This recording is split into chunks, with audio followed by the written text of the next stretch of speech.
Welcome in to another episode of the My Two Bits Gators Football Podcast. And it's a little bit of a special episode. This is episode number 20 of the pod. So we've made it through 20 episodes. And wanted to give a little shout out. We've actually had over 700 downloads so far. I think that's really cool. Really appreciative of everybody who's taken the time to give us a listen. So if you're listening to this and you have done so, really appreciate it. Hope you're enjoying it. Hope you're enjoying it as much as Randy and I have enjoyed bringing this to you. We're really having a great time doing this and just doing it for the enjoyment of it, as I think we've expressed many times. But in case you haven't heard us saying it, we're doing this just out of our want to and our passion for Gator football. And I think that comes through, but in any case, in any chance that it doesn't, just so you know, this is just for us to do for fun and to really try and express our thoughts and opinions and also hopefully some data backed analysis as it relates to Florida football. And any thoughts you want to share on that, Randy? Nobby, well said. For me, I'll be honest with you, therapy's expensive. So this is good therapy. It just costs, a couple hours. So, I know time is money. No. But all kidding aside, no, man, it's really good to get some of these thoughts out. It's really good to see it from a different perspective, a more analytical perspective, dive into the nuts and bolts, and have really enjoyed it from that perspective. And it's gotten to the point where I've learned things that I didn't realize before. And I'm a data junkie anyway. So soaking up some of this stuff has been really unique and changed some of my perspectives as well. Yeah, for sure. A couple hours of doing it and several hours of prep, but who's counting, right? Yeah. No, it's really good though. I've really had a good time doing it with you so far, and look forward to continue to do it with you as we go forward into the coming season and hopefully beyond. So again, thank you very much for everybody who has listened. We've talked about it a little in the past, but just to bring it up one more time, we do have a Facebook page. It is out there. It's kind of the only way to give feedback, any direct feedback. If you want to, feel free to comment on there. I make posts every so often, every couple of weeks or so. I'll throw a post out there just talking about when we put an episode up. I'll probably put one up this week. Feel free to comment on any of those, and we'll get notified. And we, any feedback or any suggestions for things you want to hear us talk about or dive into or give analysis on, we'd be happy to take a look at it and see if we can't put something together on it. So just so you know, it's out there. So with that, let's dive into episode 20 here. And what we're going to talk about today is a little State of the Union, specifically as it relates to Mr. Billy Napier and his first 2 years and 2 months in office, if you will. This starting back to December 5th, 2021, when he arrived in Gainesville, got off the plane. So to that end, we'll take you through what we want to do tonight with our intro, which as always is going to be our mission, our vision, and our agenda. So our mission, as always, is to provide factual analysis of all things Florida Gator football. Our vision is to have unfiltered conversation around the product on the field, as well as recruiting and overall coaching decisions. Our analysis will be based on review of film, and while we will express opinion, that opinion should always be based in some form of fact. We will also evaluate strategy and tactics and observation of player personnel decisions and on-field execution where possible. So our agenda for tonight is going to be some of the noise that's going on regarding the displeasure and or potential dismissal of Billy Napier as it relates to the 24 Gators team. And to that end, we want to talk about what is working with Billy and what isn't working with Billy as we see it from the kind of purview that we're looking at, and kind of take a look at that again as much as we can from an analytical perspective as we try to do here. We also want to talk about what are the biggest changes that have been brought about in Billy's time here so far, and are those enough, right? Currently and going into next season, and will they continue to be enough if they are for long-term sustainability? And then lastly, if we do have a less than stellar season next fall, right, in 24, can the rebuild that Napier is trying to complete and work on, can it continue to go in the correct direction or in the direction that he and all Gator fans obviously want to see it go in? So that's kind of the agenda that we have. From there, we'll just give you a brief update on what we're going to do in 2 weeks from now, and then do our sign off, of course. So With that, let's go back to the beginning here and have a little discussion around the noise in the system regarding the displeasure or possible dismissal of Billy Napier, and as how does that relate to the 24 Gators? So, just a little background for those of you who may not be reading almost every article in the media regarding whether or not Billy Napier is on the hottest hot seat, whether or not he's, should be fired now, shouldn't even get to see the 24 season. I mean, I've heard all kinds of things floating around out there, and it's pretty interesting. But Randy, I'll let you get this started. Um, what are your thoughts surrounding this whole narrative and a lot of the thoughts that are out there in the media on this? It's tough to hear. It really is tough to hear. Now, a lot of it, and we use the term orange and blue goggles for a reason, right? I think what you read off in our title here of this pod tonight, episode 20, he's been here 2 years, 2 months, and some change, right? Getting off the plane on December 5th, 2021. Hasn't been that long. Couple things. What Billy's trying to do is create a unique organization, business organization. And so I look at that quick. The first thing I relate to is a CEO, right? And I go to a source of Forbes, and the thing about a CEO is CEOs use typically the first year of their tenure as transition and something that Forbes called an institutional renewal. You know what? Among a lot of CEOs, 40% of new CEOs are fired or retired within the first 16 to 18 months. And about 65% of them never make it to their fourth anniversary on the job. Fourth anniversary. We talk That's about, that's super interesting stat. I did not know that. yeah, we can thank Forbes for that. So we fourth anniversary. So we think of terms, right? Term limits, the president of the United States, right?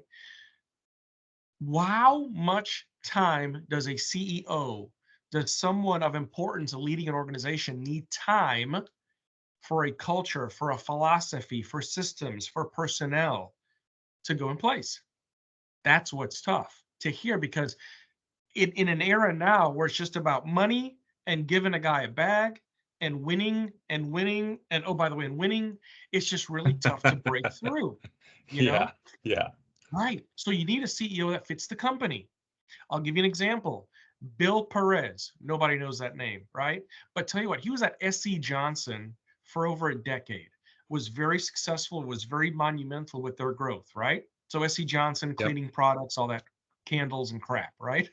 Um, he actually made a swap and signed on to join Phil Knight over at Nike. Okay, so here's Perez, a proven leader with a big company, a huge company, yet within 13 months, gone from Nike. Wow. Yeah, gone. And in the words, I'm going to quote Mr. Phil Knight here, old shoe dog himself, the cultural leap was too great for Bill, right? Hmm. So here's the thing. From that standpoint, I say that Billy's on the hot seat. Okay, fine, whatever. Gauntlet of a schedule coming up. I know we'll talk about that, and a couple of other things that didn't go quite our way with recruiting, but I must say we finished up well. It's really tough to hear some of these things because people, it takes time. It really does take time. And I get the results aspect of it. It's not there. It just takes time. And that's what's hard to see about this. And again, some people might not get the whole CEO thing, but I directly relate that to a head coach, especially a college football head coach. And you look at the ultimate CEO, the old Sith Lord himself, Nick Saban. And whether it was the internal health of his family, his wife, whatever, or just what was happening to change the game, Yeah. he's not here anymore, you know. And so, anyways, that's what I wanted to address tonight, B, with talking about the noise, talking about time, talking about what's been done thus far, which we'll get into. But I just want to kind of point out those couple of things real quick. And my thing has always been to other Gator fans that we talk to on a regular basis is, okay, there's this problem, there's this problem, there's this problem. That's I get the problems. Give me a solution. Yep. Give me something else. Hmm. Right? Don't just because anytime I've always combated some of those conversations with, great, who do you go out and get? Well, I don't know, Right. you know? So that's Right. just tough. Anyways, that's kind of my 2 cents on that. Yeah, for sure. So love some of the points you brought up there. Love the tie into the CEO piece. For what it's worth, I do think there's more to it than just being a CEO, but I absolutely agree that you are the CEO, right? That is absolutely a function of the job role for sure. I'm not sure if it's the only function, though we may see that it becomes more of the job function as this NIL thing continues to grow, but that's another conversation entirely, Yeah. Yeah. one that we'll talk more about next week, or 2 weeks, excuse me. But I think this is important to address, right? So when we're talking about Napier and where we go from here, it's important to address the I guess the prevailing opinion. I don't know if it's really prevailing for the record. I do see both sides of the aisle get talked about here, if you will, right? It's pump the brakes, you know, hold your horses. He's still working on it. Give him time. And then I also see fire him today. He's not getting it done. Yeah. Forget more time. He doesn't even need to see the third season. We already know what we're getting with him. Get him out.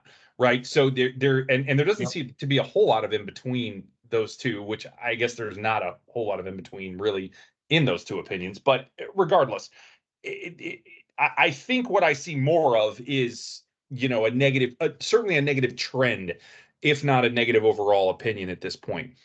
And I think there's a lot of reasons why that's happening. Maybe not a lot of reasons why. There's one clear reason why, right? There's not enough results quickly, right? You mentioned it. We haven't won enough. We haven't won enough. We haven't won enough, period. That's really what it comes down to, right? The results haven't been there yet.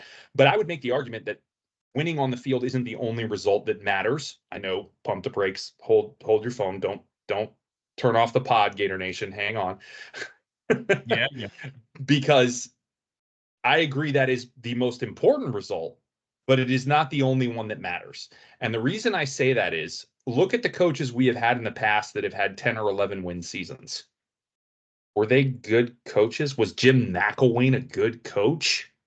No, he was not. He had a 10-win season. I think he actually had an 11-win season. That's crazy. How did Jim Yep. McElwain have an 11-win season? I have no idea, for the record. Favorable schedule, got some lucky bounces. I don't know. Will Muschamp had a 10-win season. Will Muschamp cannot coach. That is proven. He can't be a head coach anyway. That is proven. South Carolina, if we didn't prove it, South Carolina damn sure proved it, right? He cannot be a head coach. He does not work as a head coach, certainly not in the SEC anyway. It just does not work for Will Muschamp to be it is proven fact now, right? It has been tried and tried again. It does not work. Yet he had a 10-win season. So is winning all that matters? No, I don't think that it is. Again, I would argue it is the most important thing at the end of the day, long term.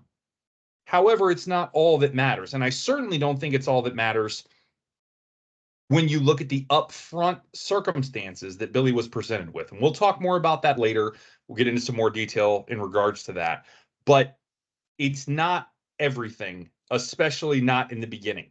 And I think that's really important to keep some perspective around. And I also think it's really important to keep some perspective around when you look at who Napier is and how he operates. And this is also really, really important as it relates specifically to Billy. And I think this is where also patience is going to be key when you look at him. Now, I'm not making it sounds like I'm making this big case for keeping Napier. We'll get into a lot more about this, and I think we'll see that, I'm actually a little on the fence about it, not keeping him right now, but long term. I don't know if he's going to be the guy long term. So just put that out there right from the beginning. I'm not sure, to be honest. However, that's the whole point, is I don't know yet. It still needs more time.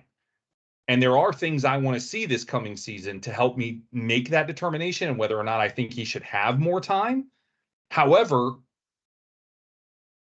there could get to a point at the end of next season that I think he needs more time. And then there are things I want to see the season after that, and so on and so on. Like, and not like in perpetuity for the record, winning does need to come as a part of this.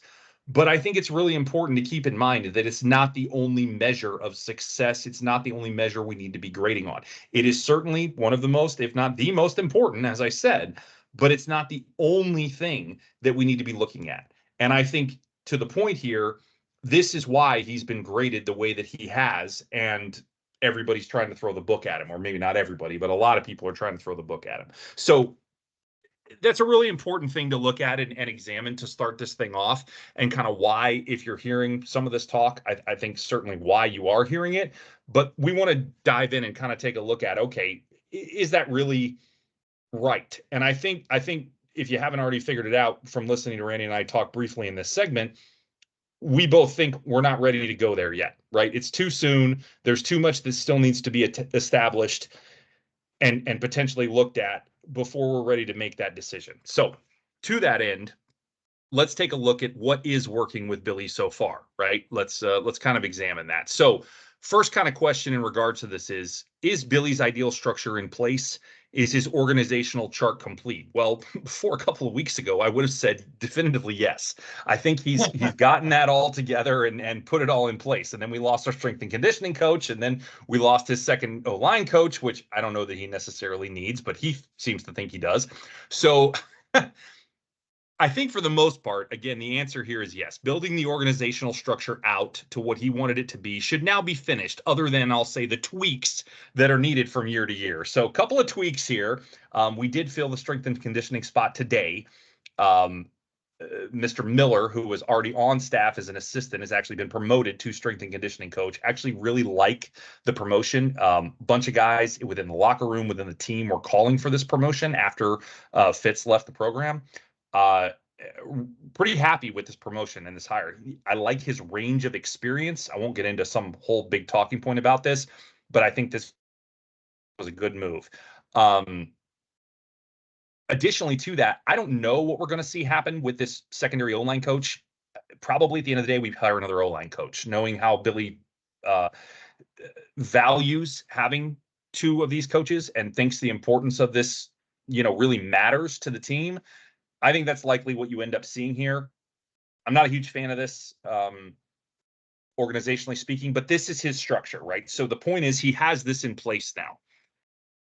And that's important because he doesn't have to worry about building it anymore, right? And that's been a thing that's been being put in place and built out and constructed and tweaked and evaluated, right? And again, it gets evaluated every year by the staff, though I am wondering a little about the evaluation in the offseason on certain things. I think he's doing a fine job in evaluating some parts, but then there's other parts like evaluating play calling, for example, and whether or not this was really the right move. We'll get to that in a minute. Culture improvement. While this is an ongoing process, I really think we have seen nothing short of a massive shift in the direction of this team's culture.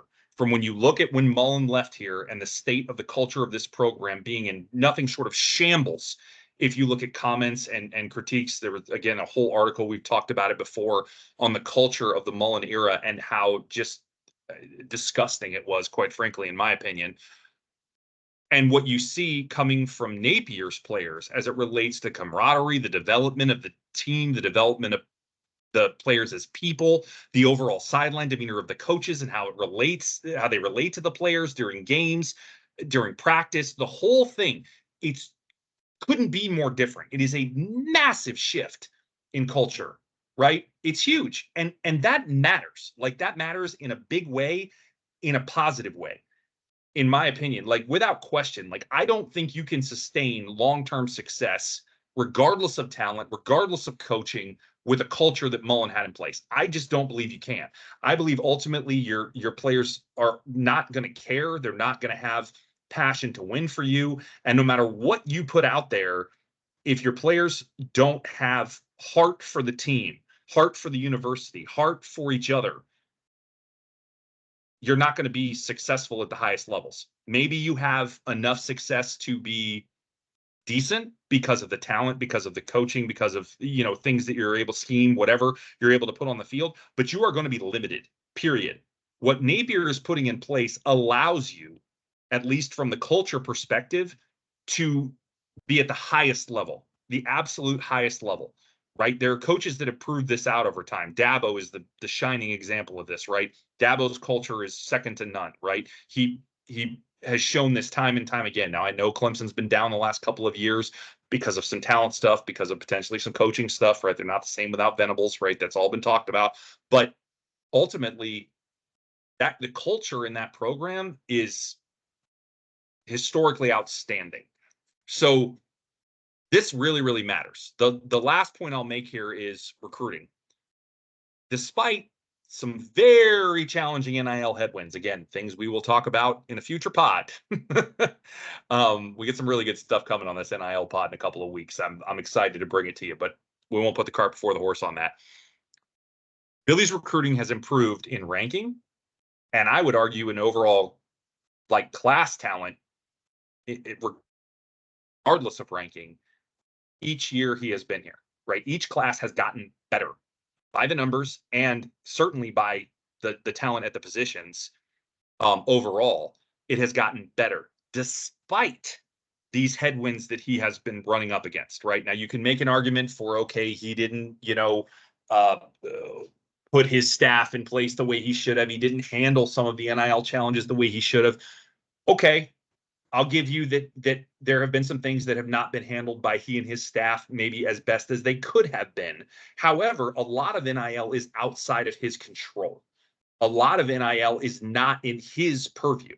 It's nothing he can particularly do about it because he is separated from it by definition of the rules that Florida actually follows where they're supposed to, right? We've, again, discussed this and what Florida does that other schools don't do, period.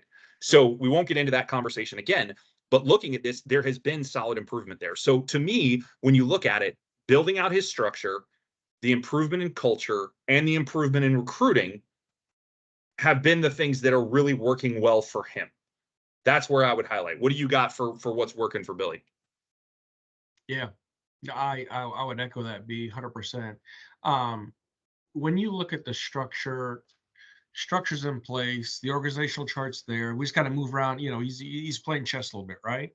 I get it. Ron Roberts coming in. Most people look at that and scratch their heads, but what most people don't realize is, his mentee is our very own AA. So I think that's great. We'll see what happens with special teams. I get it, Fitz left, but people, if you don't know anything about Tyler Miles as a strength and conditioning program, who's going to take over? Here's the thing. B, I'll get into it here in a second, but long story short, Miles has been opening or overseeing winter workouts since Fitz left. All right. So before UF, Miles was at Duke. He was at Miami. And not to mention, he was at Boost Performance, a high-end outfit in Nashville, Tennessee, right? That's the part I love. Yeah. That's the part I love. Working with athletes on what? Combine training and Combine NFL training, baby. Yes. Right. So interesting enough. And oh, by the way, Mark Hawk still here somewhere. He is, no disrespect to Mark Hawk, but he's just that tag along fella that they just have a bond, and it is what it is. So he's been reassigned to player development, messaging, motivation, and themes. Again, I didn't realize he was a thespian, but whatever. He also created a spot for chief of staff. So we'll see what happens as that gets filled. Russ Callaway, I'm not sure if you saw this quote, but Russ Callaway will acquire more responsibility. I know we hinted at Russ Callaway, OC. Whatever. Okay. Russ Callaway. I won't rule it out, but I don't think it's happening. Yeah, definitely not going to think it's happening, but can he be involved in enrollment? Whatever, that fine. And of course, we know Darnell Stapleton, the latest departure. He left for Washington because, of course, he and Dan Quinn were good friends. Dan Quinn, if y'all don't know, used to be a D coordinator here at University of Florida years ago. But either way, the chart is there. The structure is there. Might just have to work around some pieces or not, right? So outside of that, I think going back to my tie-in from that first point about the whole talk about CEO, I think that is going to be a prevalent look moving forward. So that's going to be good. Culture, you said it, and I'll just basically say this. In my high school officiating, I've got some people at the higher level that are on the sideline for Florida Gator games in the swamp, that handle the down markers, that look at charts, things like that. And all I'm saying is that those gentlemen noticed the way coaches spoke to players and officials from the Mullen to the Napier era. It was night and day. It was night and Yep. day. Yep. So I'll just leave that as it is. Gatorade and what and you mentioned it, but what he brought from Clemson and what in bits and pieces he brought from Alabama, uh, when it comes to the development of these players as young men and future leaders, phenomenal. So I think the right thing is happening behind closed doors, and not to mention, yes, we had some recruiting woes, but come on, to go from 13 to 16, or I'm sorry, to go for third to 16 or 17, now back down to 6, right? Talk about recruiting to the whistle. And as I would put a shameless plug in here for our very own Mr. Tom Petty, we won't back down. And he clearly is not backing down. He's a great salesman. And I don't say that as in a used car salesman. He's a great salesman. He has great tact, and he's able to connect with families and recruits. That's great. And the other thing, too, and going back to the whole NIL conversation and throwing the bag at kids, Napier wants players who want to play for Florida. They want to play in the swamp, the allure of the swamp, the allure of the orange and blue. He doesn't just want guys to get this money and get this bag. And he's definitely not going to beg. I don't see him as a beggar. And so Mm-mm. based off of that, when you look at how he's structuring the conversation around why you need to come play at Florida, young man, why you're going to be highlighted in Florida, young man. Hey, mom, dad, this is the culture we have here. This is what we're trying to do to these young men, not just look at them as student athletes, not just looking at them for their height and their weight and their top 40 speed. These are the other things that we're trying to build these young men into. So I think those things are definitely working in his favor. I like it. I do have to call out the recruiting class only came up to 10th in overall ranking. It was 6th in average player ranking, but the class ranking was 10th. So No, you're right. do Yeah, have to put yeah, that out there. correct. But I otherwise, misspoke. You're good. otherwise, I'm right there with you. No, I think you're spot on all that stuff. So yeah, I mean, pretty much we're in alignment there for the most part. So yeah, I mean, I think you hit the nail on the head. I mean, that's really what it comes down to. And really, there's a lot of things that I think are working. Love what you said about checkers, man. I think that's a really important point to bring up here. And again, we'll talk a little more about it, or I'm planning to talk a little more about it later. Yeah. This is a long game for him, right? He is playing the long game. He is not playing the watch me come out here and blow you away with an amazing season and then well, I couldn't do it again. That is not his plan. That has never been his plan. He is trying to build. And again, I'll talk about it more in depth later on, but it's really important to keep that in mind with how Napier is trying to go about this, how he's been trying to go about this since day one. So, with that, let's move on. What isn't working? Give me your thoughts. What are the things that haven't gone well so far, and where does he need to improve as we continue to move forward here? Yeah. So a couple things.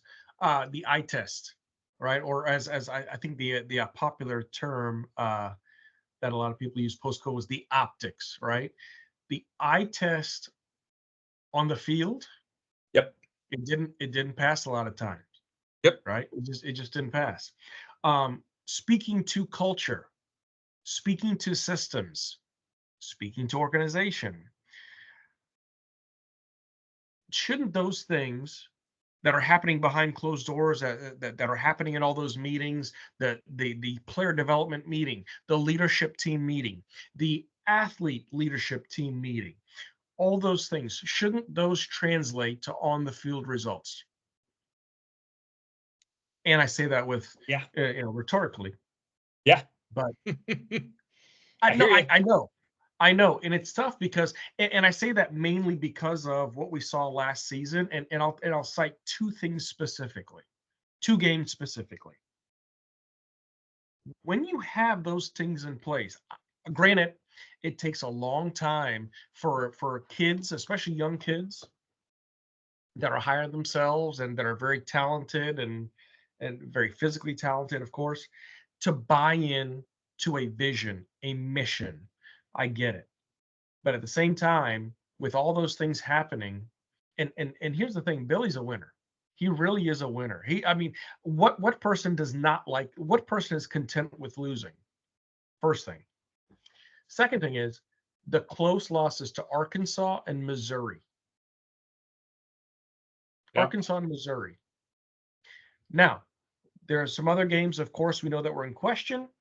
Two games specifically that, for lack of a better term, we got trucked. I'll just say that because that's a term I like to use with our DBs. There you go. But Arkansas and Missouri, those are games, especially Arkansas in overtime. Those are games that you've thought, okay, because of the grit, the mental toughness, the physical toughness, the emotional toughness that he talks about, I would have hoped those are translated on the field. And so that was tough not to see. The talent pool. Yep. Some people say it was coaching. Some people say it was talent. There are a lot of people out there who believe that, okay, well, I might not have the most talented guys, but because I have a system and because I have this coaching and because I have all these other things around them, it raises the talent gap. It raises See the ability, Washington. i.e., bingo. Yeah. Exactly. So why couldn't we get every single last star out of some of the talent that we had on the field? Yep. That was tough to see. Yep. It was tough.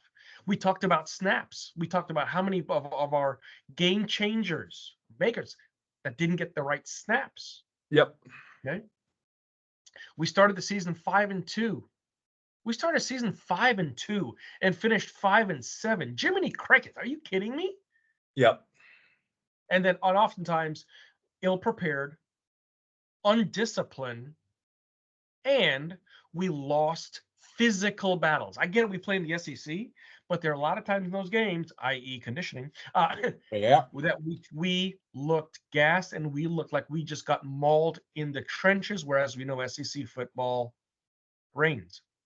So those are some of the things that I saw that wasn't working that hopefully can be corrected here in a short period of time, B. Yeah, I agree. So I've literally one dot for this, and then I have some sub dots under it, but I have one dot, and you hit on it right to start. The one dot I have for what isn't working is on-field execution. Period. That's all I got. It's literally the only thing that I have that isn't working. I honestly believe that everything else that Napier has been doing, the changes that he's made, the things that he's put in place, I think they're all in the vein and in the nature and in the direction that I would like to see. All of it. It's all good. It's all pointing up. It's all moving in the correct direction, with the exception of the results, right? So this is what we talked about at the beginning. The most important result is not there, right? So what isn't working is the on-field execution. So while, again, I'm very pleased to see the other pieces that also do matter, right? That help you get to on-field execution, consistent on-field execution, at least in theory. The most important piece being that on-field execution is not working, at least as of yet. So my sub dot points here, my breakdown is three things. First, procedural issues. Not going to go into a diatribe. We all know about them. We've all talked about them. Many a visor throw has been had in regards to them, right? Oh, yeah. End of story.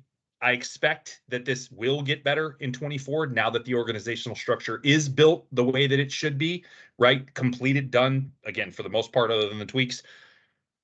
The time and the effort and the need to focus on these things should now be steadfastly in place, right, for this team so that this stuff is cleaned up the way it should be, the way, frankly, it should have been already, in my opinion. This was a miss last year. First year, whatever. Last year, nah, it really shouldn't have happened, especially not to the extent it did. It better be better this year, period. I'll leave it at that. I've got more comments on it later when we talk about, changes we have seen and the ramifications of them or lack thereof, but we'll get into that later. So that's number one. Number two, our offense is mid. We've talked about this, right? There are positives to it. It got better at the end of the year last year. I think it still can and hopefully will improve, but it's limited by the fact that Napier will still be calling plays, period. At the end of the day, we've talked about it. He's got tendencies. He's got things that he does, especially in certain situations, right? There's situational things that he does that I do not expect to change. And assuming that they don't change for some of those in-game situations, right? I expect us to still be relatively mid. Is there room for improvement next year? Do I think we potentially will improve next year, assuming that the O-line is at least somewhat improved over this year, which is an assumption because it may not be. But the answer is yes. I think we will improve. Do I see us having the potential for like a meteoric rise in the offense next year with Napier still being the play caller? No, I don't see that. I just don't. I think, again, there are tendencies that I see on film that he does, again, situationally, that I don't foresee changing. I've seen him consistently for 2 years. I do not see that changing, and I think that is very evident on film. I think it is very easy to plan for and coach against, and I think that will be detrimental. So now those situations don't always arise, they don't always happen, right? But when they do, you know what's coming. And if you're the opposing coach, you know how to plan for that, and that's a problem. So ultimately, assuming that does end up being what's happening. Now, again, I won't rule out the possibility of Callaway getting more involved or even getting fully involved as a play caller, but I don't see it as likely, at least not this season. And I think for that reason, we're going to continue to be somewhat limited there. However, it doesn't mean we can't improve. I just don't see dramatic improvement as being possible. Third point here is the defense obviously has not been good at all. There's really no two ways around it. However, it did show signs of growth last year under Armstrong, of course, as we have discussed. And I still fully believe that with the changes in personnel and the changes in coaching and potentially some of the changes that are going to take place in the offseason here, we can take a huge step forward on defense next year. I really still believe that is possible. Don't know that it will happen, but see it as absolutely being something that can happen. Still very hopeful that it will happen, obviously. That I do believe can happen. That big leap there, I do see as being possible. And that potentially means some really good things. Frankly, I think it's going to need to happen for us to even have a glimpse of being a decent team next year with this schedule. So again, we'll take a look at that as time goes on. But moving on from there. So those are my kind of biggest things that I see. It's really just a straight call out of the positional stuff on offense and then the procedural stuff. I mean, or not offense, I'm sorry, offense and defense, and then the procedural stuff. That's really what it boils down to. That's where the lack of success has been, right? And that's what needs to get better. Can it? Yeah. Will it? I don't know. We'll see. That's really all I know to say at this point. Hopefully, yes. Definitively, who knows? So time will tell, and it's definitely something to keep an eye on. Because if it doesn't, then there are real questions here as to where we go moving forward. So what are the biggest changes that we have seen with Billy so far? We already talked about culture, but aside from the culture that he's brought, what are some of the changes that we've seen from a culture personnel standpoint? One of the things we want to talk about here are some of the dismissals that we've seen on the team, or some of the changes as it relates to the team. So the big example here is obviously Brenton Cox. You had an extremely talented guy, right, that ended up getting thrown off the team. If that doesn't show you that Billy's serious about the culture that he's bringing here, that if you are not going to buy in to the culture that he is, definitely going to uphold at Florida, then you're not going to be a part of it, period. So I think when you look at it, he is very, very, I already said the word serious, but I don't know what else to say, definitive, right, about his process and the things that he's going to implement. They are going to be here as long as he is here. And if you're not going to be a part of that, then you're not going to be a part of this team. You're not going to be a part of this organization. I think that very well may have played into some of the changes that were made on defense with the coaching staff, because I didn't necessarily see huge performance issues on the D-line last year from a coaching standpoint, right? We had strength and conditioning issues, yes. Did we have poor play there from an execution standpoint? I don't necessarily think so. And yet, Sean Spencer is no longer here. One of the first two coaches that Napier has ever fired as a head coach, by the way. He never fired a head coach before Corey Raymond or Sean Spencer. Fun fact for those that don't know. So that's really enlightening, right? Now, Raymond, I can find a performance argument for. It's hard for me to find a performance argument for Sean Spencer. So it really makes me wonder if there's a cultural thing there. I don't know. I'm speculating. That's a guess, right? I don't know. But it's hard for me to find anything on film that stands out that says, yeah, those guys just weren't playing the way they should have been playing, right? Or weren't being coached the way they should be coached. I don't know, but I can't see it on film. Let's put it that way. So ultimately, I think if you don't buy into Napier's culture at Florida, you're not going to be here very long.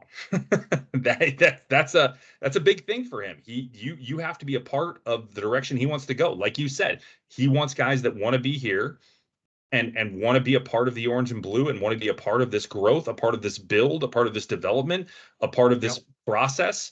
And if you're not, then this isn't the place for you. He said as much on the day of or day before early national signing day, right? Yep.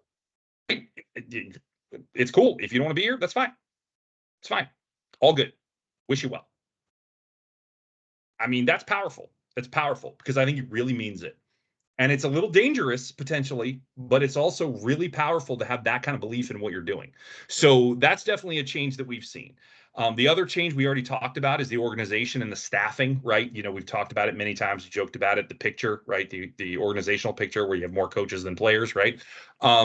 That's a huge change when you look at Florida from previous years, when you look at the staffing versus where it is now.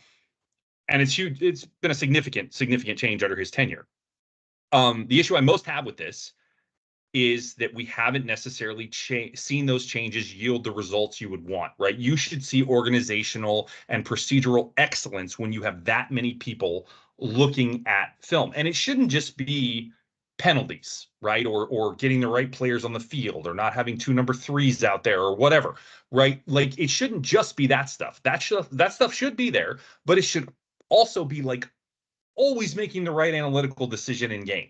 Because you have 14 analysts studying all the film and giving you these scenarios potentially in the off during the week before leading up, and you've got all these things played out in advance, as many as you possibly can. So when this scenario comes up, you go back and you say, oh yeah, we looked at this and I want to do this in this situation. So this is what I'm going to do. That's not what I've seen happen. It's been, oh, this is the situation. In this situation, I do this. Oh, we're in this situation again. Oh, I do this. It's again, goes back to those tendencies we talked about, right? As a play caller, I don't necessarily see all the things I would expect to see with this big organization and all these analysts and all these grad assistants and all this potential for information coming in. We haven't necessarily seen those results. I still think this has the potential to improve this year overall.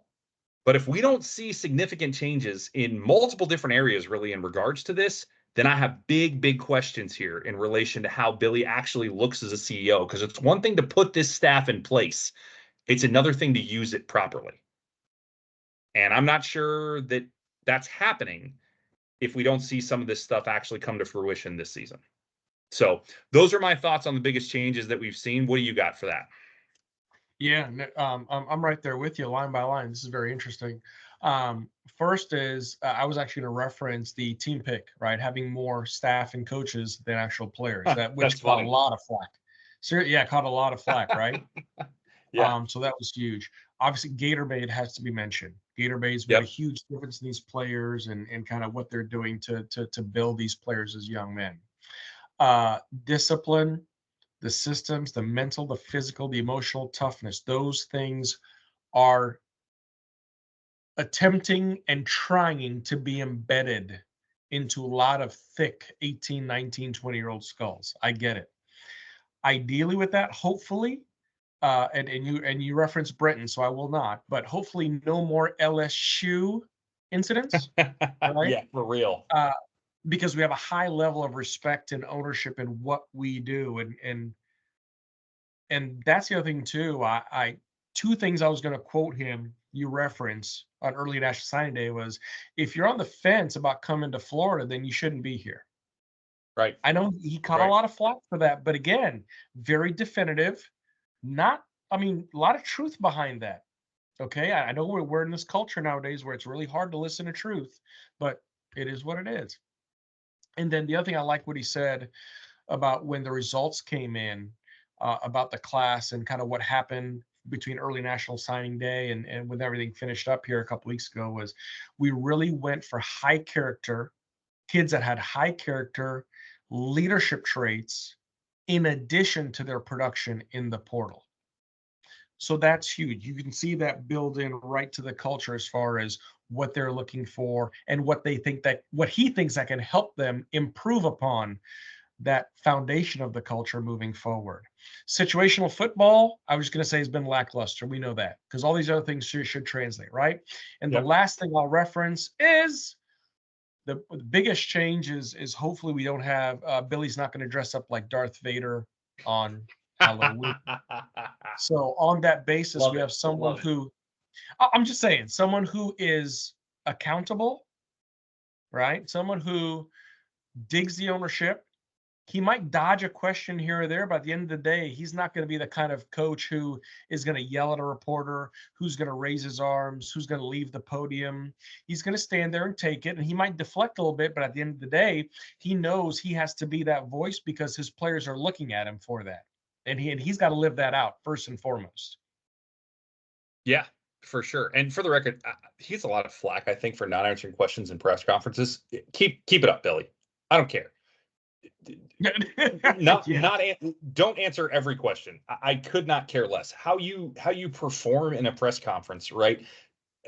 As long as you're not like a jerk, right? Don't be an a-hole, but as long as you're not that, like, you're fine. Like, you are totally fine as long as you are not, totally disrespectful, as some coaches tend to be, which I do not agree with at all. I think it's part of your job. You're paid to do it.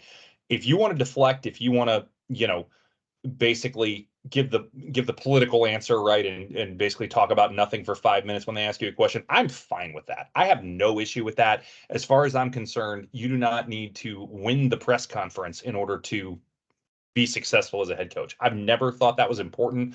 I know Lane Kiffin gets a lot of credit for doing that. Who cares? Who cares?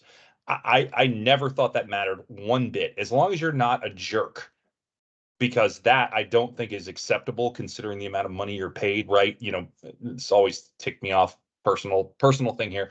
I always hated Belichick and Popovich on the podium right when they're dealing with this Oh, stuff. yeah, I your couldn't two stand them. favorites.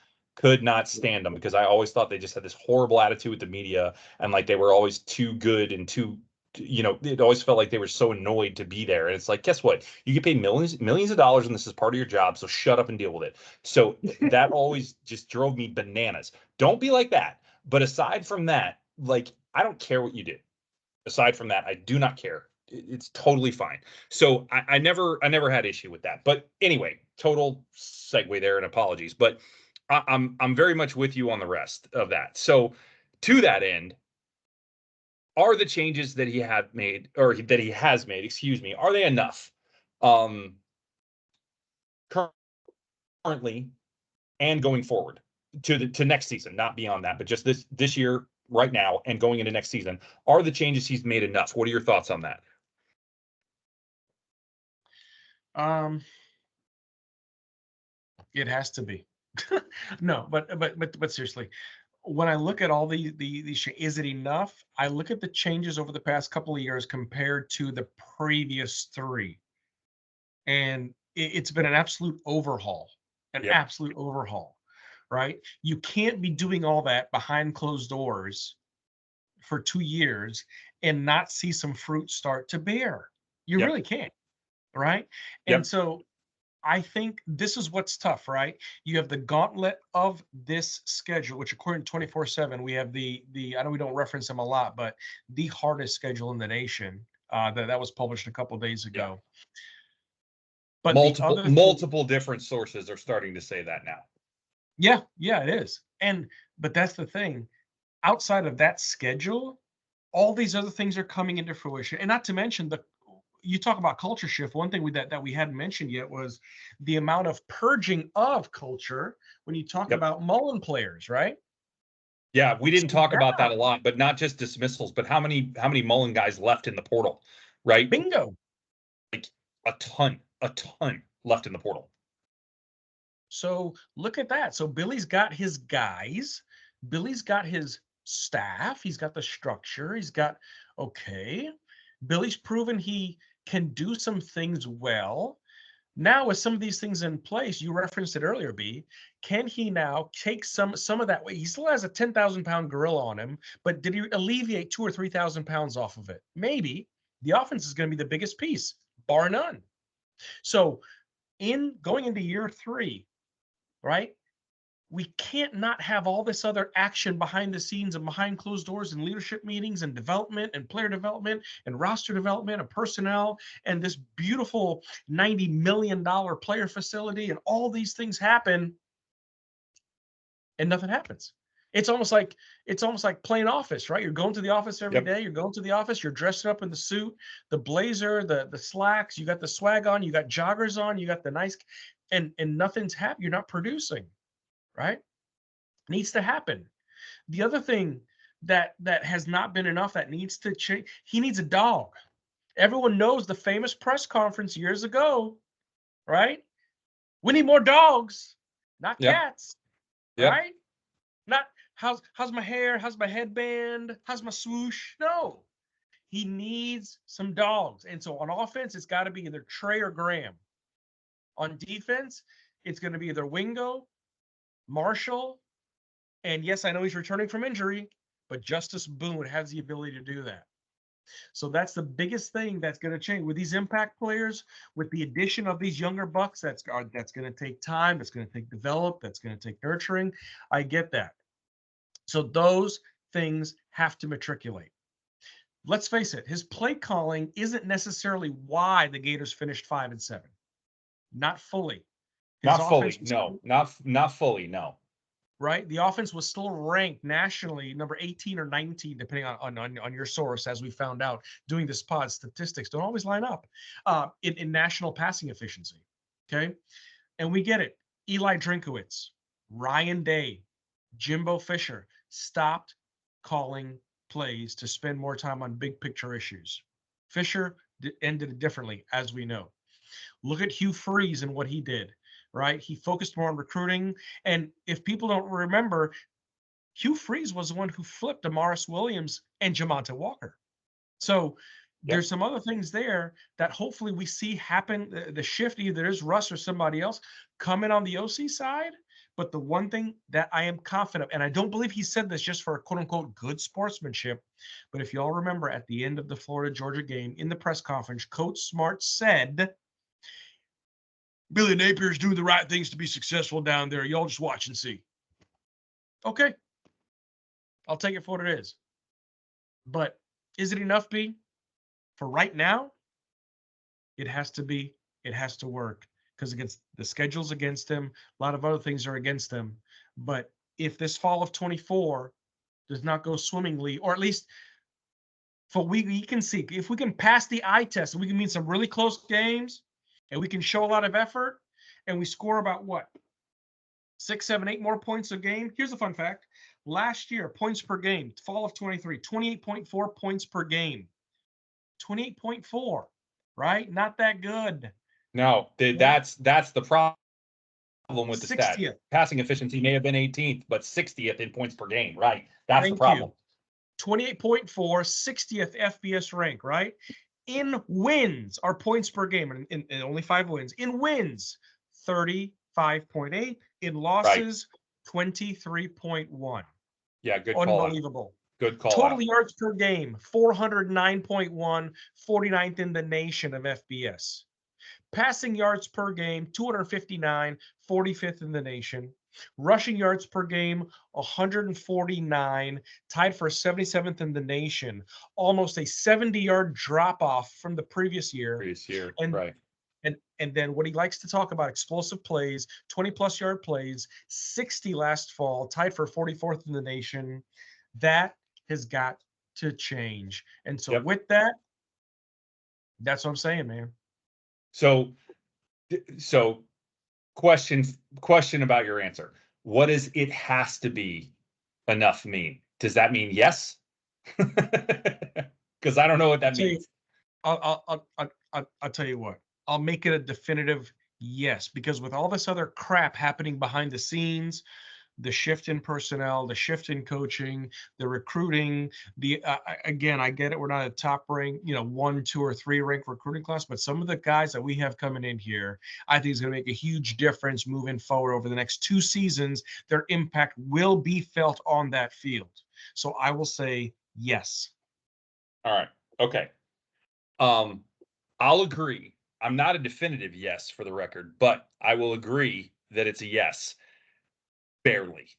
I think it's still enough that he's done so far, but he's flirting with the line for So me. so you're it has to be as well. I guess so. I guess so. No, I think it's been enough so far, despite the lack of on-field results. However, I will discuss more about why I think it's enough later in a section we'll get to at the end. But there has to be visible improvement in multiple areas next year for it to continue to be enough going forward, right? And we already mentioned this, right? The things that have to improve, they really do have to improve next season, right? Now that you've gotten the stuff in place, now that the recruiting has improved the last couple of seasons, and again, I don't expect a ton of freshmen to play next year, not near as many as we saw this year. Please don't, quite frankly, because that wouldn't be good. Um, it, but we do need to see improvement next year. We do. Now, again, in this case, I'm going to tell you that doesn't necessarily come in the form of wins and losses. The schedule has to be factored in. Again, we'll discuss, but um, but there has to be no visible improvement in multiple areas come next year, and I'll leave it at that. I mean, that's really what it comes down to. Yes, it's enough, just enough, but it is enough so far, in my opinion, that I'm good with I'm good with the things that I've seen, but he is flirting with the line because of a couple things. Really, he wouldn't even be flirting with the line for me if it weren't for a few of these procedural things, a few of these organizational things that I just haven't seen the development of the way I would have expected. If it weren't for that, I would honestly be fine. I would be a definitive yes. Those are the things that got me a little hesitant, to be honest. The rest of the stuff I think is absolutely good and pointed in the right direction. It's those things that have got me on the fence. So will it continue to be enough long term beyond next year? Assuming we get there, there has to be continuous progression, right? This is what you have to factor in about Napier. So this is what I was talking about earlier. Napier is extremely systematic. He's probably one of the most systematic coaches I've maybe ever seen. He is not a flash in the pan kind of guy, right? We talked about this. He is not going to be the guy that comes in and says, watch this, I'll give you a 10-win season. Next year, we're going 6-6, but I'm giving you 10 wins right now. That's not him. He does not make splashes. He builds and he builds and he builds and he builds. And when you do that over time, you can make something really, really great. You really can, in theory. However, if that building does not amount to what you want it to over that time, then it has all been for naught. And that is really the question we have to ask about Billy. Do we see enough growth year in, year out, year over year, time over time? Do we see enough to give him the time over the years as we go? So I mentioned this earlier. I alluded to it earlier. This is a really, really important point as it relates to Billy specifically. I don't think you can use other coaches as a measuring stick for Billy. I really don't. I think you have to say, okay, are the metrics that Billy should be exceeding and getting better year over year, right? Now that some of this stuff is in place, especially, is his recruiting continuing to improve up to a point where it's really, really good? And then does it sustain, right? Because eventually you can't improve it anymore, right? But does it get better again in 25? Does it potentially maybe even get a little better in 26 until it's really, like top 5 or better every year? Because it should be. He's good enough for that as a recruiter. That's a realistic expectation for him at the University of Florida to consistently have top 5 classes. Realistic expectation. That's what you should be looking for potentially as early as next year, definitely by 2026. That's what should be happening. Now, there's a potential roadblock there. Again, we'll talk about it next week. But barring that being a long-term roadblock in NIL, that's a potential measuring stick for him that I think you can actually, grade on. Are the staffing changes that need to be made in the offseason, each offseason, being made appropriately? Is he making the correct coaching decisions? I think he's done a lot of things this offseason that were good. I think he's made a lot of changes that were good. There's a couple I think he missed on, OC being the biggest one. We've already talked about it. Now, again, there's a small potential there that some things do get better. And hey, maybe I'm wrong about what happens next year. Maybe because he's got more attention that he can give to this, even if he is the play caller and he has less attention focused elsewhere during the season, he does a better job. He has less of these tendencies. He's more aggressive with the playbook. He opens it up more. He does more things. Maybe that happens. I'm willing to say that's possible. I'll say there's a world where that exists. I won't say it's can't happen, right? But do I think it's the likely scenario based on what I've seen for 2 straight years? No, I don't. People have tendencies, especially when it comes to play calling, right? It's a known thing. I would be surprised if we saw that. But could it happen? Sure. I won't rule it out. He's shown flashes of that at times. South Carolina game last year, Tennessee game 2 years ago. He's shown that he can put things on film that are different, that are better, right? We talked about it. So can that happen? Maybe. Do I think it will? No, not overly likely. But that doesn't mean that, again, we can't improve and there are things that can't get better overall, especially considering some of the things that are going on with personnel. So the long game here is, for me, with Napier, is do you see improvements as things progress year over year over year over year, working to a product that eventually, by the time you get to 25, where you're solidly in the playoff conversation, 26, where you're definitely contending for a national championship, 27, where you're doing the same, 28, where you're doing the same, 29, like that's the kind of thing that he should be building towards. Consistent contention for national championships. Ultimately, what he's trying to build is the kind of success year in and year out that Georgia has now, that Bama has had for a long time. That's what he's trying to do.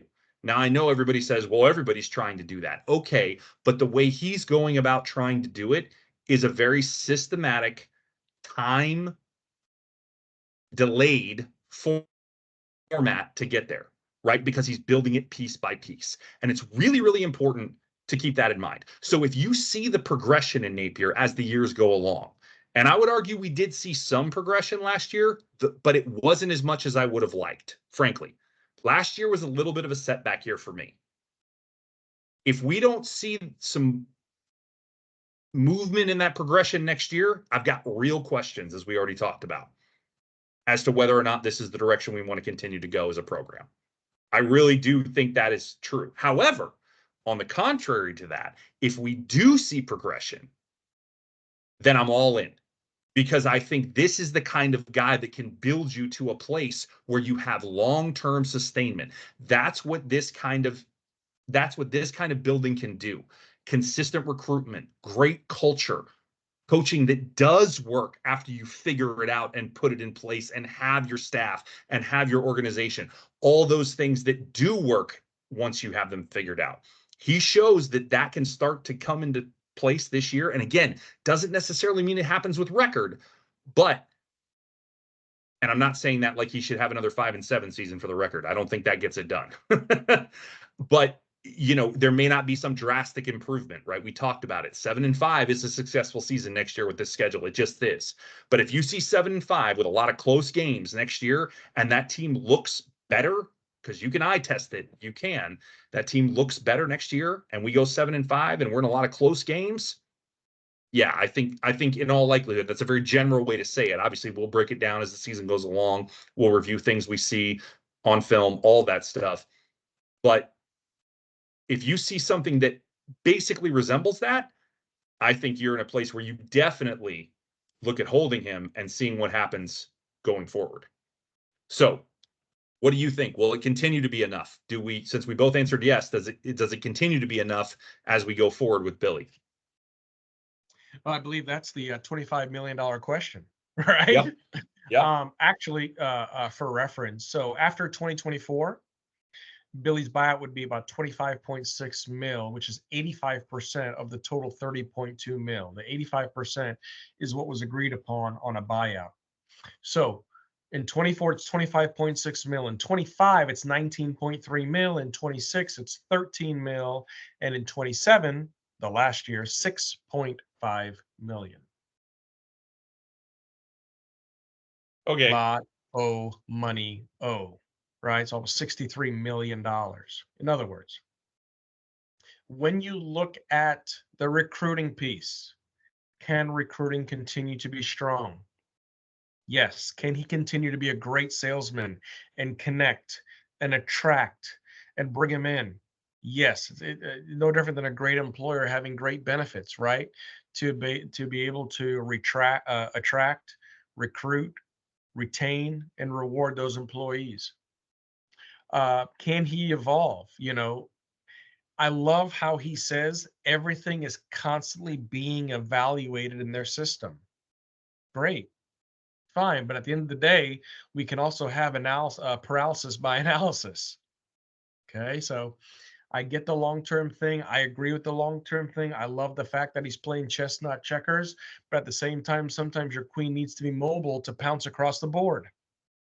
And so with some of those things, the one thing that I think he has lacked is that killer instinct or that definitive nature. And that's the other thing too, when you look at it from an offensive standpoint, if he can relinquish play calling duties or find someone to bounce those ideas off of and take it and run with it. He only has one of the greatest offensive minds, 2 doors down from him, Steve Spurrier, right? So that is what it is. But if you can relinquish some of that and focus on being the top-notch CEO that we think he can be, with all the other pieces foundationally that are now in place after 2 years, 2 months, and 15 days, is that enough? Will it continue? Is sustainability possible? Yes. Will it continue? I'll be honest with you, that's up to him. It really is, because after all the work and the effort and the long hours and sleepless nights and being on the road to what he's built to this point so far, I get it. It doesn't pass the eye test, Gator Nation. I get the win-loss record. It's not where we want to be. But at the same time, if all that was worth putting us in position to compete the top of the SEC in a couple years and then on the national stage in a few years, then sure, it was worth it, because now all those pieces that have been used foundationally to build that, now you don't have to worry about rebuilding year in, year out. The system is in place. The culture is in place. The process is in place. Everything is in place. Now you just plug and play. You have a beautifully run machine. You oil it. You make sure the cogs are in good shape. Recruiting, transfer portal. If you lose a coach because that coach is top tier talent, you become a Saban at the end of that point. You really do. Saban had a system. Saban had everything in place. And no matter if it was Bill O'Brien, if it was Lane Kiffin, if it was Steve Sarkisian calling the offense, you plug, you play, you move on. Oh, and by the way, when you look at his quarterbacks from McElroy to Hurts and all in between, never really had highly ranked quarterbacks if you look at his system. Not until Bryce Young. Correct. And running backs, well, that's a different story. We know the running back culture that came out of Alabama. But outside of that, if that's what Napier is building, and he's a ripe old, 41, 2, 3 years old, whatever. Yep. It looks good. It looks good. It looks promising. Will it continue to be enough? It can be. But that's going to be just on him. Yep. That's it. I totally agree. It's possible, but we have to continue to see the development. But if we do, then I'm excited about what it could bring, and I think we're pretty much aligned on that. So, all right, last question here: if we have a less than stellar season in the fall of 24, can the rebuild continue in the right direction? So I'll let you answer that first, and then I have a follow-up question for you in regards to that. So first, let's answer that, and then we'll delve into the follow-up. Okay, so less than stellar season. I'll just say it this way: the 24 schedule gives me nightmares. Right, the only team, seriously, the only team in college football that is tasked with facing 11 power conference teams. How about this little aside for you? I heard this morning the way too early top 25 for I think it was ESPN that put it out for next Yeah. season. We are playing 9 ranked teams as of right now. Yes. Yes, and 5 consecutive games against top 25 opponents Yep. that start with Georgia and end with Florida State. Holy smokes, right? And then on top of that, you throw in a trip to Texas. And then, the only good thing about LSU is that we have them back in the swamp, our swamp, not that other bayou crap. Um, so if we have less than a stellar season, if we go another 6-6, if it's a 7-5, I'll tell you what has to be different: the eye test. I don't want to hear players talking about, yeah, you know what, 7 games into the season. Tell me which game I'm referencing. Yeah, everyone looked locked in and focused for the first time. What? No. Yeah. Everyone's locked in and focused now. Yeah, good call out. Now. Good call out on that. You're locked in, you're focused now. The eye test has to be better. The grit has to be better. The trenches has to be better. The scheme has to be better. The timing has to be better. The effort has to be greater. If all those 5, 6 things combined and we have less than a stellar season, there's still momentum there because there's great things to pull upon because the team didn't quit. We didn't have the behavioral issues. We didn't have some of the other things that have plagued us these past couple of years, especially last year, where you look at 2 games specifically and going 5-7 versus 7-5. So that's my take on it. I like it. I like it. So I broke this down in terms of record in regards to this. So Yeah. I said depends on how less than stellar it is. So I think 6-6. I think 6-6 from a record perspective with this schedule. And depending on how that 6-6 looks, like you just said, right? Just how you were talking about it. I think the answer is yes, depending on how it looks. Right. So if you have a 6-6 where you have a lot of close games, right, and you just didn't quite pull them out, and not because you gave up 4th and 19s, and not because you missed a field goal with a procedural penalty before it, and not because, stuff like this happened, right? Not because of stuff like that, not because of games you lost that you should have won. Not talking about that. Talking about tight games that you were in, that you had a chance to win, and it just didn't go your way, not because you messed it up and gave the game up. That's not the same thing, right? But because you were close and you were right there and you just couldn't quite get it over the line again against quality opponents, then I think the answer can still be yes. But another losing season is going to be really tough to swallow here for the fan base, for myself, and I think most importantly for recruits. Yep. We just landed a recruit over the weekend, real solid. Highest recruit, I heard again this morning, highest recruit on the offensive line from an overall ranking standpoint in a decade. That's crazy, by the way. That is wild. Peyton Joseph, 106th overall, 4-star. Great kid. Yeah, really like him. Hope he sticks. Really think that would be a solid addition. But highest overall offensive line recruit in overall ranking in a decade. Wow, that's shocking. But regardless, he made a comment. He made a comment that he said, I think Florida is really headed in the right direction, like really headed up as a program. Well, what does a recruit think if he's in that mindset, believing that, and then we go 5-7 again? Does he still think we're headed up as a program? Because I wouldn't if I was a recruit. Now, I'm not saying that he particularly defects if we do that or anything else, and goes elsewhere. Might, but I'm just saying, like, I don't know that happens. But like comments like that make me think about these things, right? And especially with what happened with this last class and some of the guys that were mentioning that the record at the end of the season did affect their decision, which for the record, I think is a little silly, especially in the second year. I didn't understand some of that mentality. If you're coming to be a part of a rebuild, why are you expecting the team to be better if you're Yep. coming to be a part of a rebuild? That to me, that doesn't translate.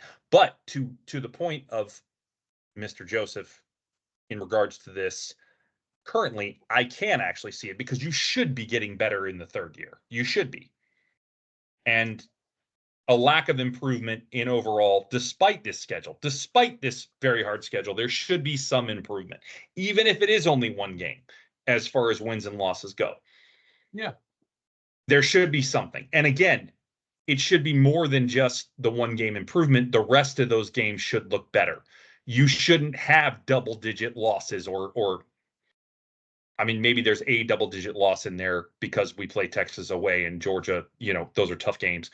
Maybe there's a double digit loss in there, but it's, 10 points, 11 points, right? It's closer.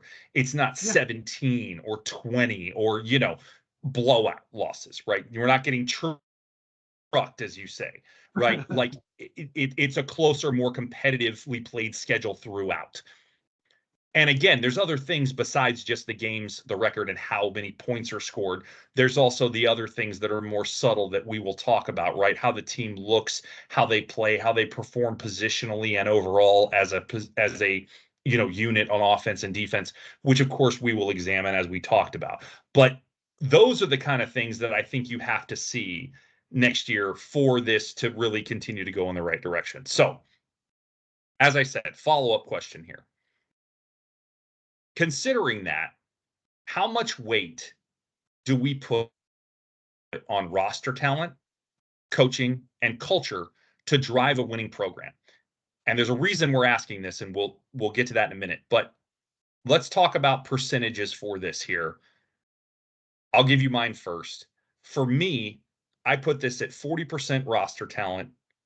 And then here I got a little weird, 32% coaching and 28% culture. I almost went 30 and 30, but I couldn't quite weight those equally. I really do think culture is very, very important in the grand scheme of things, but I couldn't quite put it as equal to coaching. I do think coaching is slightly more important than the culture, but that's why I did 32-28. So I got 40 on roster, 32 on coaching, 28 on culture. Where do you stand on this from like a percentage pie breakdown? Yeah, this took me a while, and I went back and forth, but I'll keep it real high level. Roster 30, coaching 40, culture 30. Interesting. Okay, so you have roster below. So I've got roster up there, obviously. I don't think you can win without talent. So it's interesting that we diverge a little here. So this will go to my follow-up point.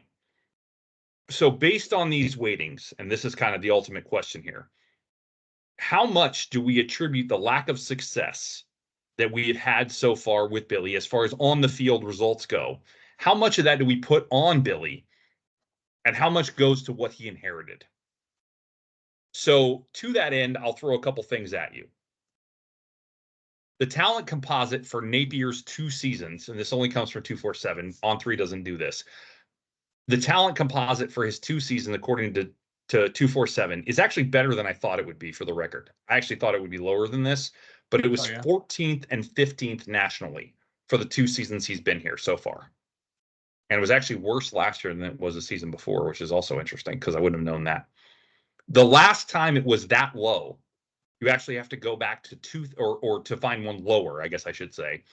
You have to go back to 2017. So before Dan Mullen was here. Huh.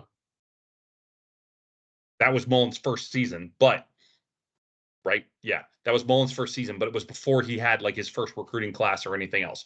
So despite Mullen's recruiting woes and everything else, right, which we know about, the talent that he actually had coming in his first year was lower, but then it got better and better and better, not because of his, well, it didn't get better and better and better. It kind of varied along the way, but it went up and down a few times.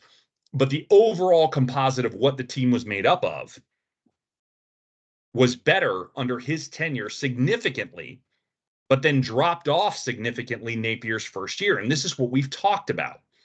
Because it was Mullen's recruits, it was fully Mullen's recruits, right, in the 4th year. that Napier inherited. And that team fell way back off because guess what it was the year before in 2021? 7th. Yep. Huge drop. Now, granted, it's still really high overall and really higher than I thought it would be. Again, I'm surprised when I saw this. However, that's still a significant drop in the talent and overall. And the dip, when you look at like the star rankings and what the players were and how the team was made up and everything else, when you look at this, it's a significant drop off from the top tier teams, right? The Alabamas, the Georgias, the Ohio States of the world. Very significant drop off. When you combine that, however, with the culture issues that we've already talked about, right? The significant culture problems, in my opinion, again, that were there. And you see, you had a lot working against Billy when he got here. So again, this is something that I think got talked about a lot when he first got here. And then after like, I don't know, halfway into his first season, maybe even the end of his first season, it stopped getting talked about. It was like, okay, it's all on Billy now. And it's like, no, no, no, no, no, no, no. You don't just turn that stuff around. You don't erase, a huge talent deficiency and maybe not huge, but a talent deficiency and a huge culture problem for sure. You don't just erase those things in a year. They don't just go away in 1 year. No, Right. it takes time to build both of those things back up. Clearly, now the 2024 rankings aren't out yet as far as the composites go, but I would almost guarantee you that it's going to rise. Now, I'm not saying it's going to get back up into the top 10. It may not, but I almost guarantee you it's better. I would be shocked if it's not because of the recruiting that he's been doing over the past couple of years. So he's building the talent better. We know the culture is better. That is unquestionable. So there are things that I think are definitely improving. Again, they are systematically, chess not checkers, improving over time as we look at this. And for me, again, roster talent being the most important, there was a drop there. It wasn't as significant as I thought, in fairness. However, there was a drop there that he's been trying to overcome. And we knew this. We talked about this, right? The talent gap between the top tier teams and us was significant. Some of the other teams, not as much, again, as I would have thought, but it was still there. However, none of this excuses the lack of on-field coaching results, right? Because again, I weighted that 32%, and then that has not been there. That has not been where it should have been, and that absolutely has to get better, as we've already mentioned.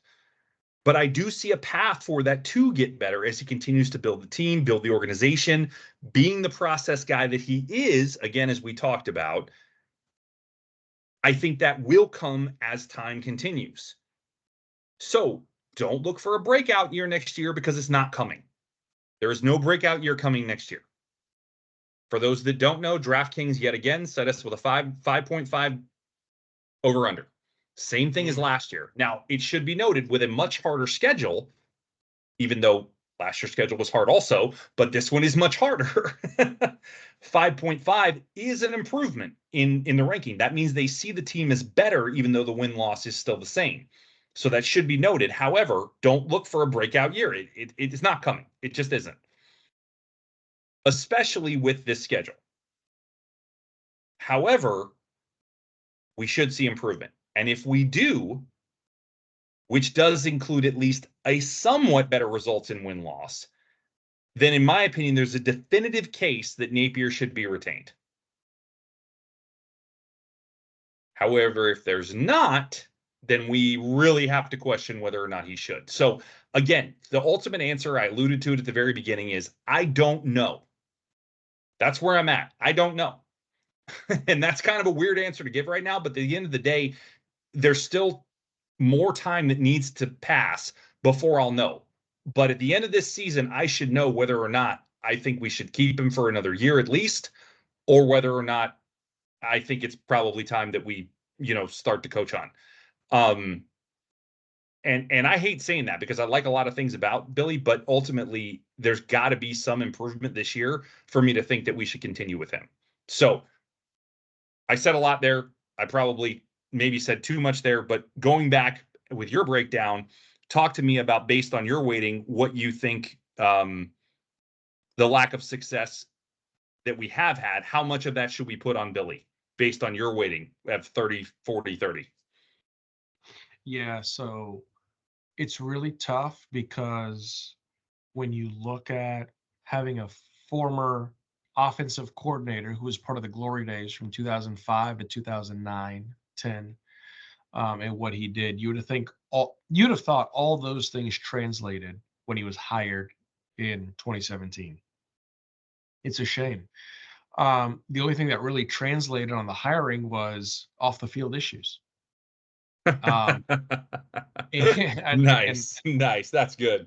That's well, good. no, but I say that to say we understand some of the backgrounds of these kids. I get it, no doubt, but at the same time, that's why, and I'm probably going to chastise for this, but that's why kids need structure and need discipline. Doesn't matter if they're 3 years old, 10 years old, 18 years old, and they're 6'4", 280 pounds. Doesn't matter. That's going to be important. But guess what? Right now, the biggest issue that we have, well, not the issue, the biggest thing now, we have this unraveling of the fact of, guess what? Hey, Billy, it's been 2 years, going year 3. It's your show. It's your players. It's your staff. It's your team. The biggest out he has is the schedule. And you know what? That is really neat. That's a really good point. DraftKings having us at 5.5, because a 5.5 in fall of 24 is vastly different from a 5.5 in fall of 23. Vastly different. It is at least one game better. At least, maybe even a game and a half potentially, but certainly one game better. 100%. So on that basis, if we can take that and shore up some of the other procedural issues, if we can average 7 points a game better on the overall season, which would take us from 28 to 35. Big call out there. I don't know if we can do that, but all right. I like where your head's at, but all right. I'm just saying definitively 7 more points a game than last season takes us from 28 to 35.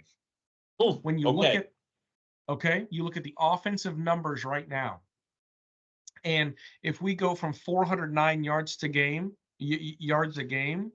to 400 and say 50 or 60, if we take our rushing yards per game from $149 to 180, if we take some of those explosive plays, 20 plus yards, from 60 to 70, and yes, the competition's terrible, it's worse, but guess what?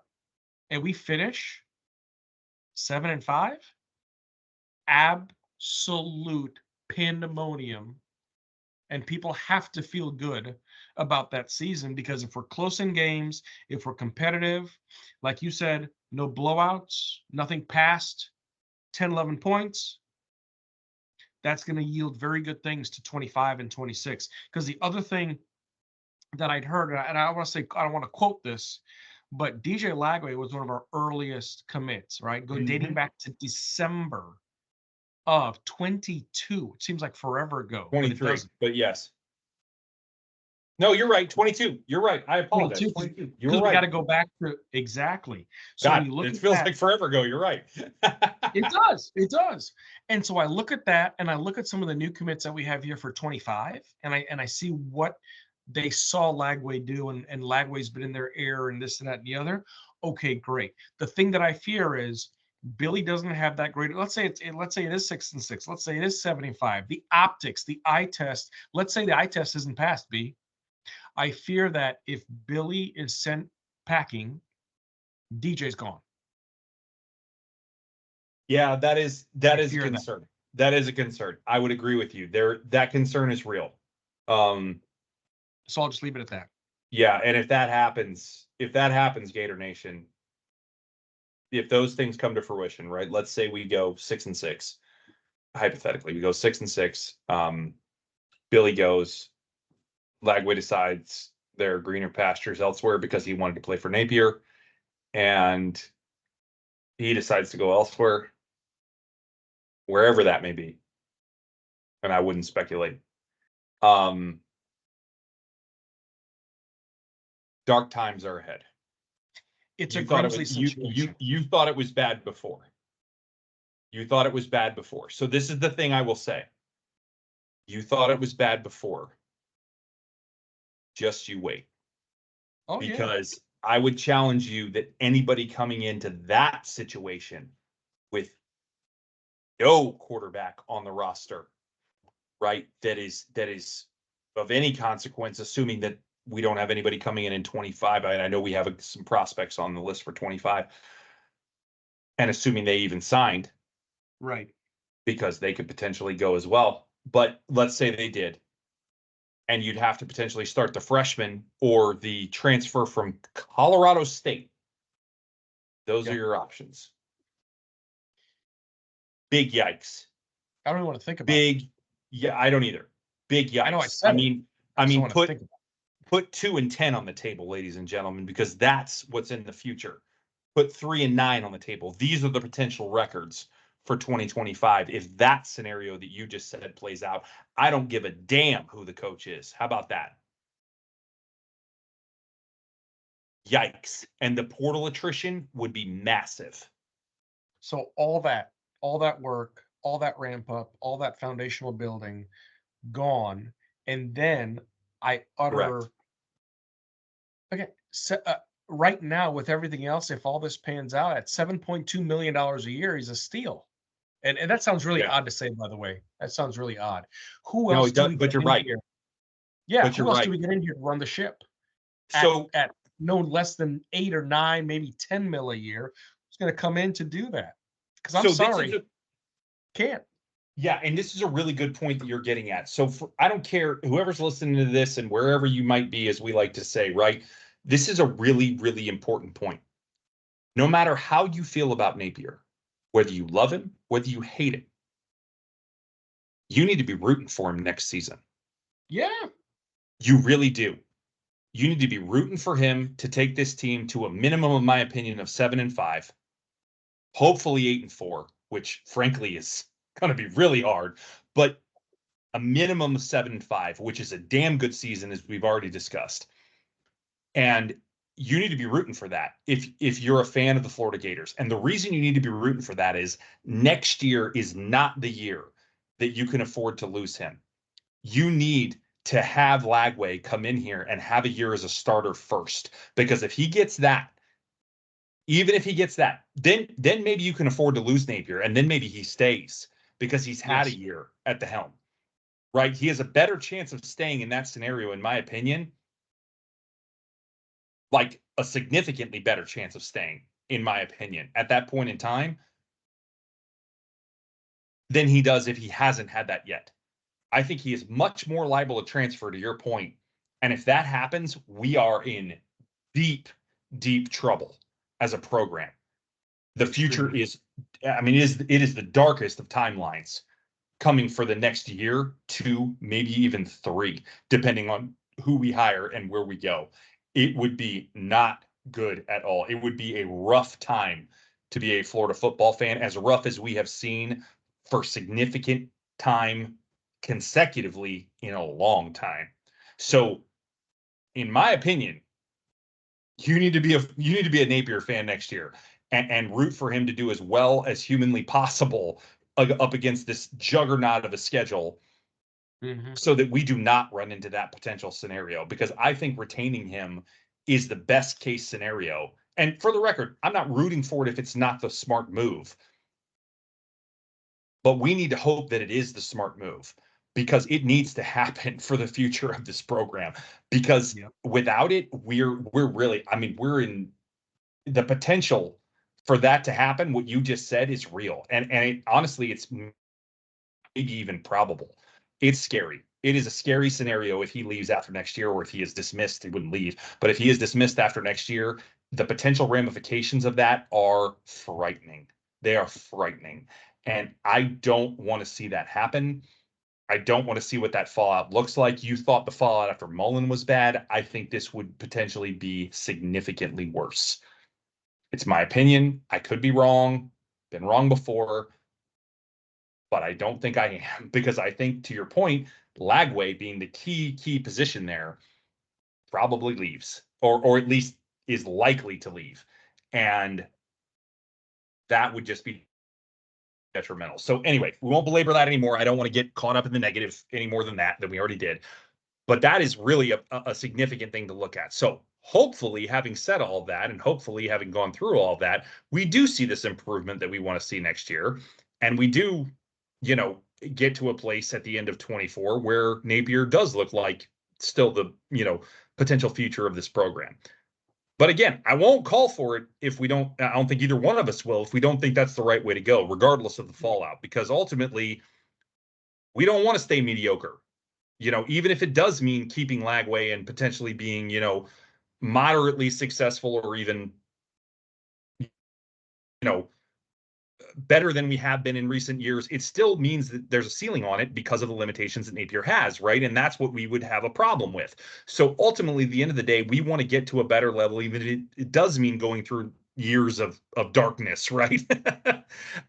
That's ultimately the goal that you want to get to. And I think that the only way you get there is by having the right person in place. And that's what we're really trying to say here. Could Napier be that person? Possibly. Could he not be? Possibly. My answer again is I don't know. I haven't really heard you say a definitive on that. What do you think? Do you feel like you have enough data yet to evaluate that, or do you still need another year like I do? In my heart of hearts, Napier's it. Wow. Okay. I just feel those orange are those orange and blue goggles coming out? they are, man. They are. But outside of that, everything else we've talked about organizationally, everything else we've talked about in the system, in the culture, what's being built, the attitude on field, just everything in general.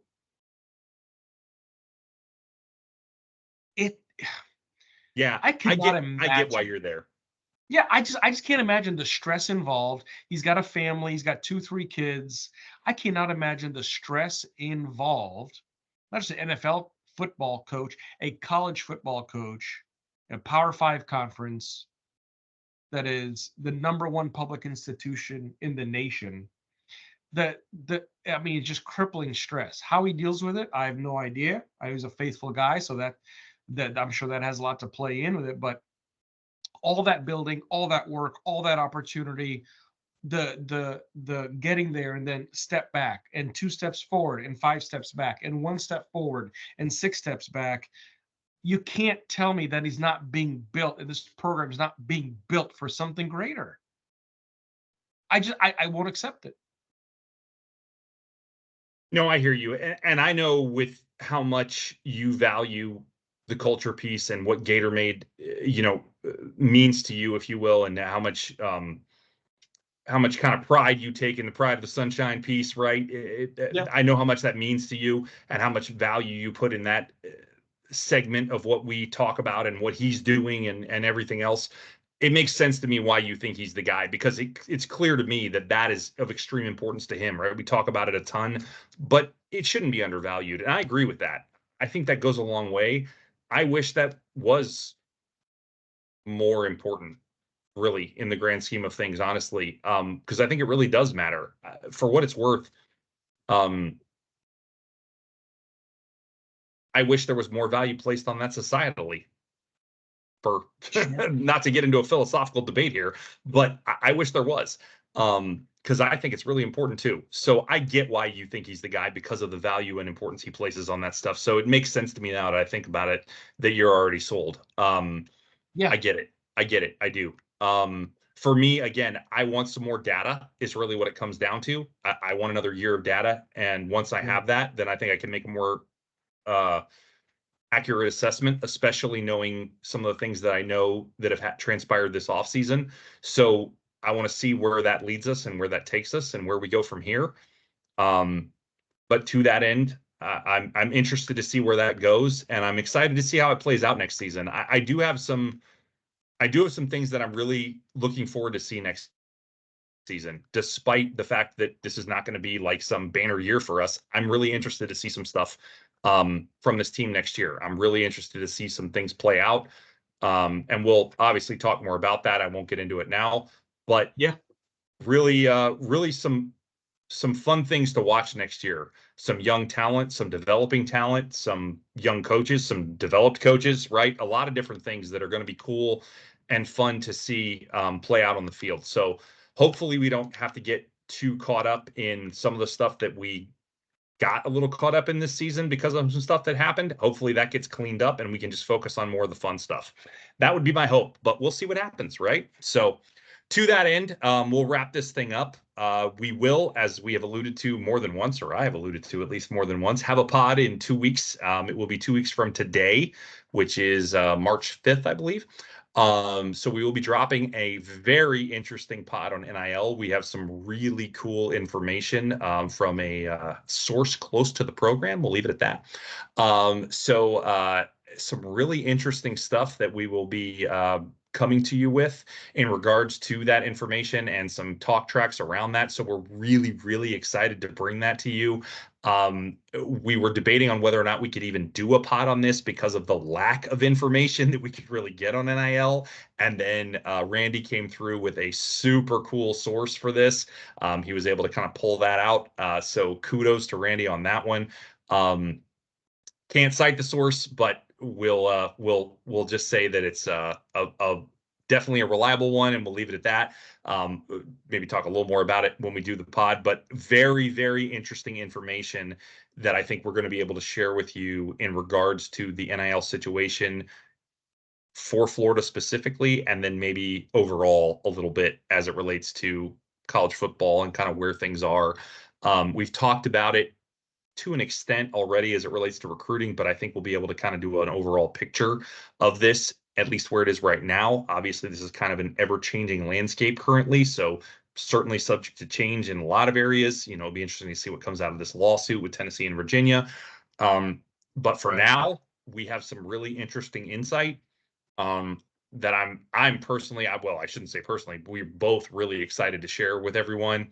And I think it'll be really cool to bring you some of this. And I think it'll be very insightful as it relates to some of the conversations that we were already having about recruiting. We had a lot of suspicions around this. So I think it'll be really cool to be able to talk to it a little more definitively and not just with our suspicions, right?